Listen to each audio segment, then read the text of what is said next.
Let's get to some hoops. UW Green Bay men's basketball in action at the Resch on Thursday night with one final tune-up non-conference game against Division III's MSOE.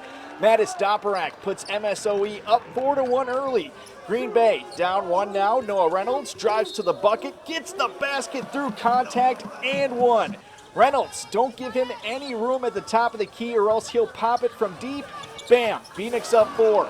Then Reynolds gets the assist to freshman Marcus Hall. Phoenix rolls 79-46. They begin conference play next Friday when they host Wright State.